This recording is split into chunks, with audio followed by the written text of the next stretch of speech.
함께 하나님의 말씀을 암송하시겠습니다. 에베소서 5장 3절 말씀. 음행과 온갖 더러운 것과 탐욕은 너희 중에서 그 이름조차도 부르지 말라. 이는 성도에게 마땅한 바니라. 에베소서 5장 3절 말씀. 아멘. 에베소서 5장 3절 말씀. 음행과 온갖 더러운 것과 탐욕은 너희 중에서 그 이름조차도 부르지 말라. 이는 성도에게 마땅한 바니라. 에베소서 5장 3절 말씀. 아멘. 신명기 18장입니다.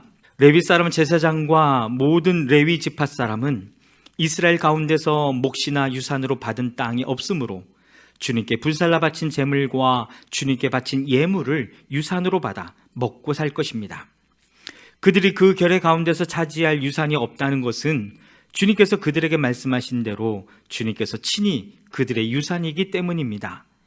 백성이 소나 양을 제물로 바칠 때에 제사장이 그들에게서 받을 몫이 있는데 앞다리와 턱과 위는 제사장에게 주어야 합니다. 또 처음 거둔 곡식과 포도주와 기름과 처음 깎은 양털도 제사장에게 주어야 합니다. 이것은 주 당신들의 하나님이 모든 지파 가운데서 그를 택하여 세우셔서 그와 그의 자손이 대대로 주님의 이름으로 섬기는 일을 하게 하셨기 때문입니다.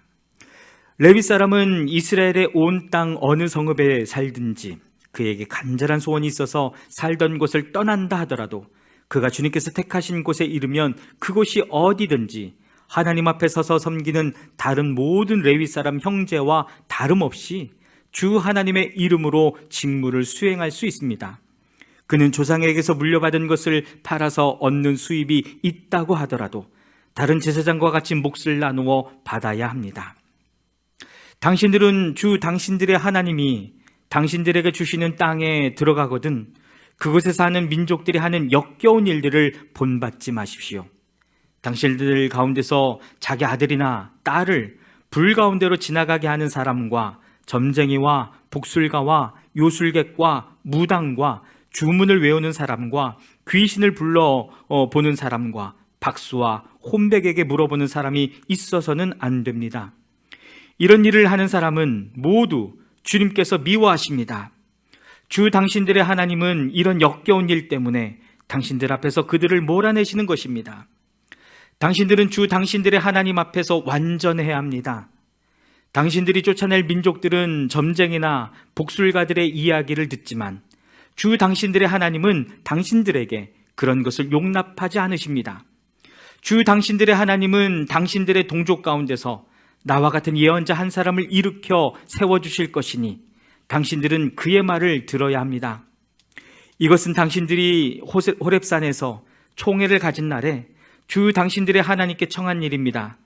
그때에 당신들이 말하기를 주 우리 하나님의 소리를 다시는 듣지 않게 하여 주시며 무서운 큰 불도 보지 않게 하여 주십시오. 우리가 죽을까 두렵습니다 하였습니다. 그때 주님께서 내게 말씀하시기를 그들의 한 말이 옳다. 나는 그들의 동족 가운데서 너와 같은 예언자 한 사람을 일으켜 세워 나의 말을 그의 입에 담아줄 것이다. 그는 내가 명한 모든 것을 그들에게 다 일러줄 것이다. 그가 내 이름으로 말할 때에 내 말을 듣지 않는 사람은 내가 벌을 줄 것이다. 또 내가 말하라고 하지 않은 것을 제 마음대로 내 이름으로 말하거나 다른 신들의 이름으로 말하는 예언자는 죽임을 당할 것이다 하셨습니다. 그런데 당신들이 마음속으로 그것이 주님께서 하신 말씀인지 아닌지를 어떻게 알겠느냐고 말하겠지만 예언자가 주님의 이름으로 말한 것이 그대로 이루어지지 않으면 그 말은 주님께서 하신 말씀이 아닙니다.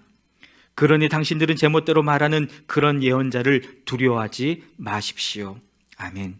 신명기 19장입니다. 주 당신들의 하나님이 당신들에게 주시기로 한 그 땅, 거기에 살고 있는 원주민을 주 당신들의 하나님이 멸망시키시고 당신들이 그들을 쫓아내어 그 성읍과 집에서 살게 될 때에 당신들은 주 당신들의 하나님이 당신들에게 차지하라고 주신 땅에서 성읍 셋을 따로 구별하여 놓아야 합니다. 주 당신들의 하나님이 당신들에게 주신 땅을 세 영역으로 구분하여 길을 닦아 모든 살인자가 그곳으로 피신할 수 있게 하십시오. 살인자가 구별된 성읍으로 도피하여 살 수 있는 경우는 다음과 같습니다. 일찍이 미워한 일이 없는 이웃을 뜻하지 않게 죽였거나, 어떤 사람이 이웃과 함께 나무하러 숲속으로 들어가서 나무를 찍다가 도끼가 자루에서 빠져나가 친구를 쳐서 그가 죽었을 경우에 죽인 그 사람이 그 구별된 새 성읍 가운데 한 곳으로 피신하면 살 수가 있습니다. 도피성은 평소에 이웃을 미워한 일이 없는 사람이 실수로 이웃을 죽게 하였을 때에 자기의 생명을 구할 수 있는 곳이므로 그곳까지의 거리가 너무 멀면 피살자의 친척이 복수심에 불타서 살인자를 따라가서 죽일 터이니 거리가 너무 멀어서는 안 됩니다. 내가 새 성읍을 따로 떼어놓으라고 당신들에게 명령한 이유가 바로 여기에 있습니다. 주 당신들의 하나님이 당신들의 조상에게 맹세하신 대로 당신들 땅의 경계를 넓혀주시고 당신들의 조상에게 약속한 모든 땅을 당신들에게 주실 때에는, 또 내가 오늘 당신들에게 명하는 이 모든 명령을 당신들이 성심껏 지키고 주 당신들의 하나님을 사랑하며 그가 가르쳐 주신 길을 잘 따라갈 때에는 이 새 성읍 말고 또 다른 새 성읍을 구별해야 합니다. 그리하여 주 당신들의 하나님이 당신들에게 유산으로 주신 땅에서는 죄 없는 사람이 살인죄를 지고 죽는 일이 없도록 하여야 합니다. 그러면 살인죄 때문에 당신들이 책임을 지는 일은 없을 것입니다.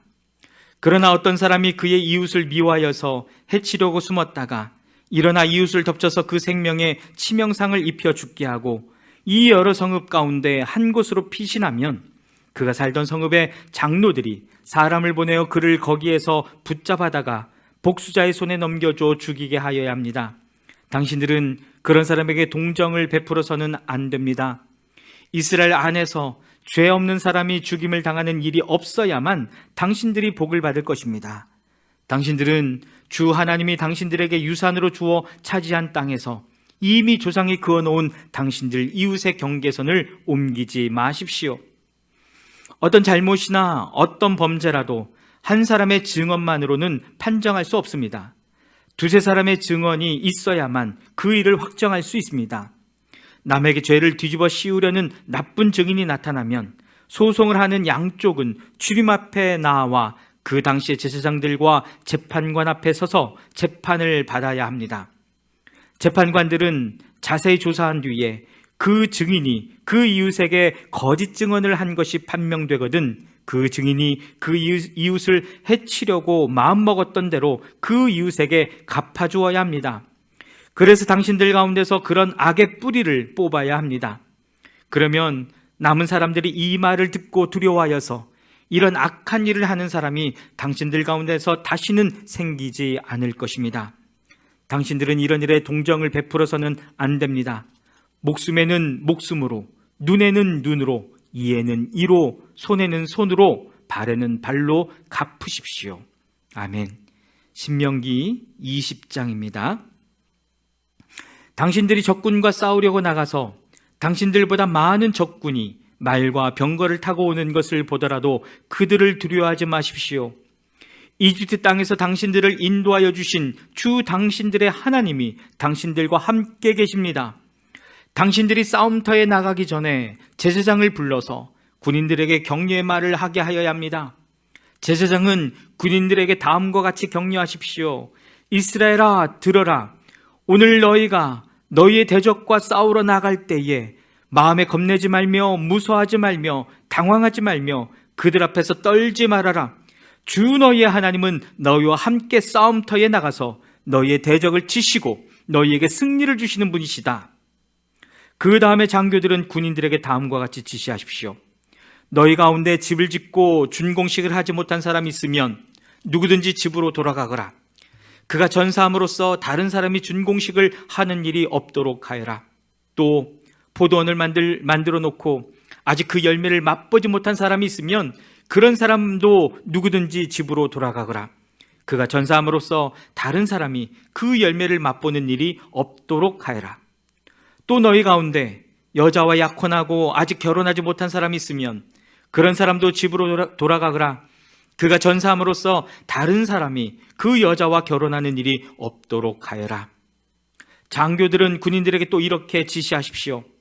전쟁이 두려워서 겁이 나면 누구든지 집으로 돌아가거라. 그런 사람이 있으면 다른 형제의 사기만 떨어진다. 장교들이 군인들에게 이런 지시를 다 끝마치면 군인들 위에 지휘자를 임명하십시오. 당신들이 어떤 성읍에 가까이 가서 공격할 때에는 먼저 그 성읍의 평화를 청하십시오. 만일 그 성읍 백성이 평화 제의를 받아들이고 당신들에게 성문을 열거든 그 성 안에 있는 백성을 당신들의 노비로 삼고 당신들을 섬기게 하십시오.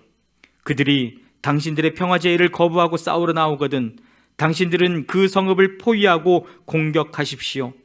주 당신들의 하나님이 그 성읍을 당신들의 손에 넘겨주셨으니 거기에 있는 남자는 모두 칼로 쳐서 죽이십시오. 여자들과 아이들과 가축과 그 밖에 성 안에 있는 모든 것은 전리품으로 가져도 됩니다. 당신들이 당신들의 대적에게서 빼앗은 것은 주 당신들의 하나님이 당신들에게 주신 것이니 당신들의 마음대로 먹고 쓸 수가 있습니다. 당신들의 주변 민족들의 성읍에 딸리지 아니한 당신들로부터 먼 거리에 있는 성읍들에도 이렇게 하여야 합니다. 그러나 주 당신들의 하나님이 당신들에게 유산으로 주신 땅에 있는 성읍을 점령하였을 때에는 숨쉬는 것은 하나도 살려두면 안 됩니다. 곧 헷사람과 아모리 사람과 가나안 사람과 브리스 사람과 히위 사람과 여부스 사람은 주 당신들의 하나님이 당신들에게 명하신 대로 전멸시켜야 합니다. 그렇지 않으면 그들의 신을 섬기는 온갖 역겨운 일을 당신들에게 가르쳐서 당신들이 주 당신들의 하나님께 죄를 짓게 할 것입니다. 당신들이 한 성읍을 점령하려고 둘러싸서 공격하는데 오랜 기간이 걸리더라도 거기에 있는 과일나무를 도끼로 마구 찍어서는 안 됩니다. 과일은 따서 먹도록 하십시오. 그러나 나무를 찍어버리지는 마십시오. 들에 있는 나무가 원수라도 된단 말입니까? 어찌 그 나무들을 포위하겠습니까? 다만 먹을 열매를 맺지 못하는 나무는 당신들이 알고 있으니 그런 나무는 찍어도 좋습니다.